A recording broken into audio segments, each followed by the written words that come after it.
everybody doing today? You waiting for a call in the talk show? You like the players to come together on a Friday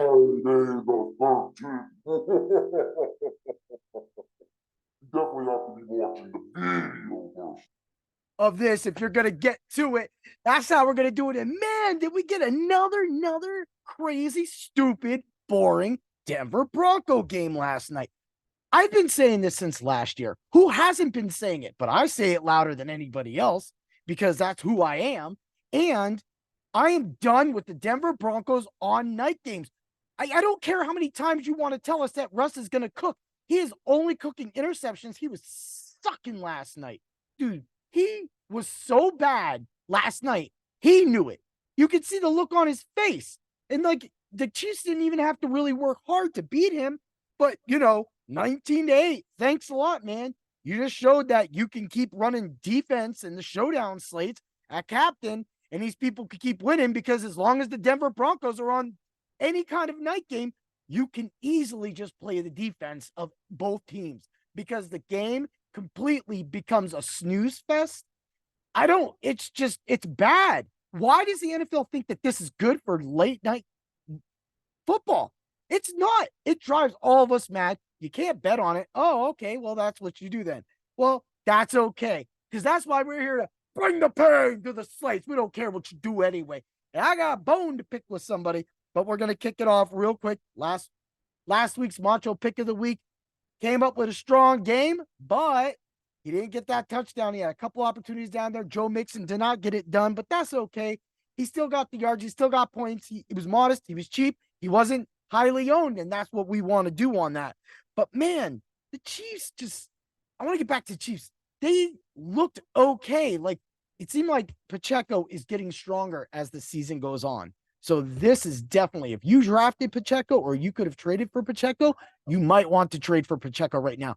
Because right now, all I see with the Chiefs really is Patrick Mahomes slinging it to Travis Kelce whole game, and they just keep handing it off to the running backs, and they're getting it done. Like, I'm not going to take anything from their wins, of course, but when you're sitting there and you're trying to do stuff and win money and you need points, you shouldn't have to worry about a game that has 7 or 8 points from everybody and you get money. Like, come on, man, give me a 30 or 40. What's going on with you? But hey, keep rolling the Denver Broncos out there because that just seems what you want to do. You don't want to roll anybody else there that might be watchable. I know Mahomes was on it. Everybody wanted to watch Mahomes and see if Taylor Smith showed up, and she did. And guess what? Who cares? All you do. I just mentioned it. So, well, that might have got me 1,000 views. Oh, yeah. Well, let's get to it. Let's bring the pain to the Broncos. We just got it done.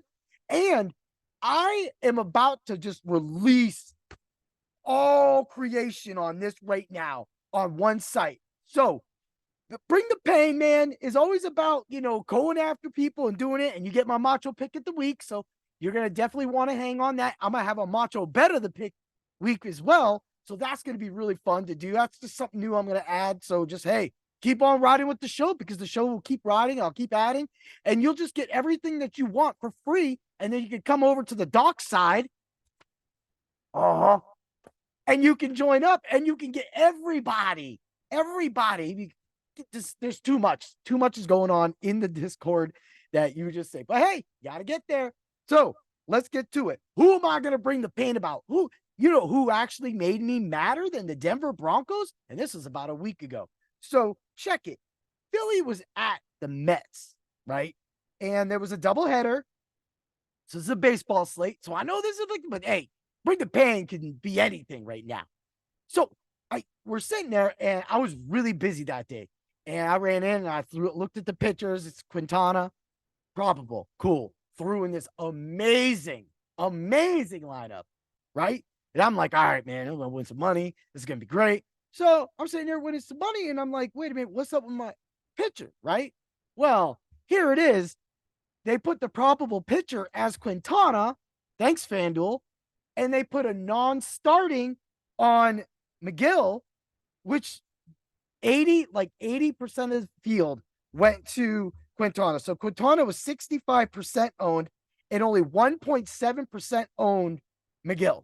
And McGill was the starting pitcher who put up 50 points.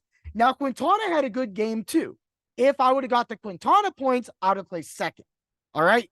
If I would have knew McGill was playing that game, I would have did it. Now, look, me working at Dr. Roto, I should just easily just went on my rankings and did it.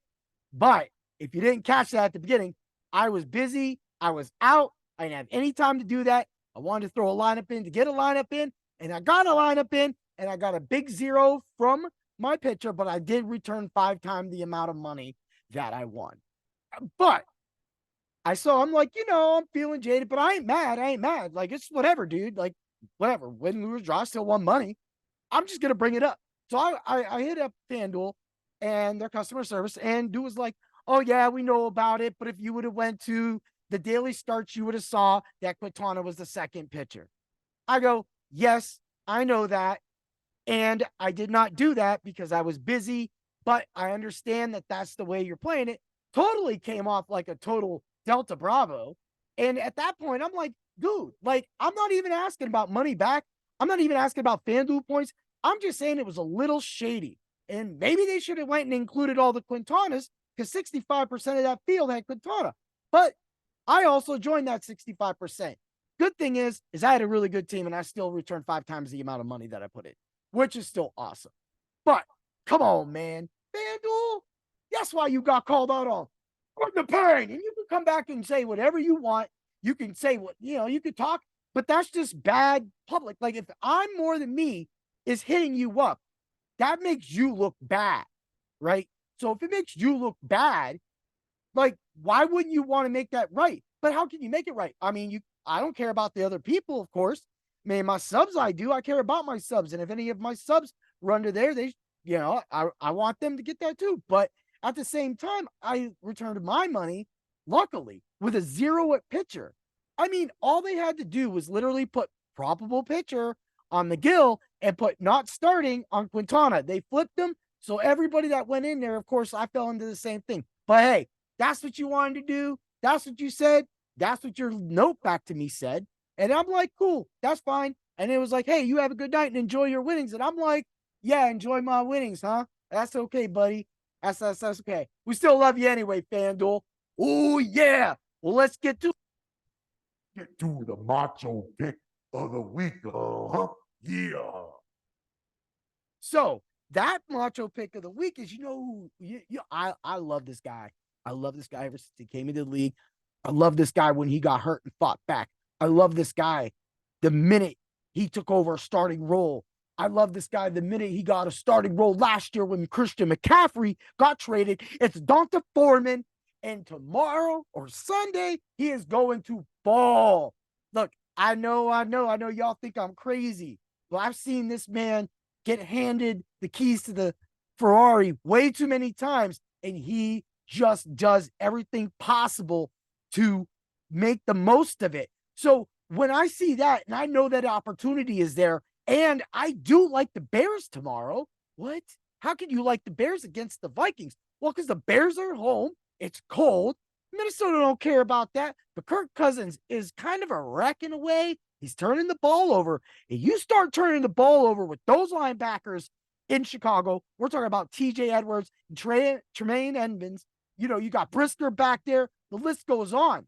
Did you start doing that? You're going to get hurt.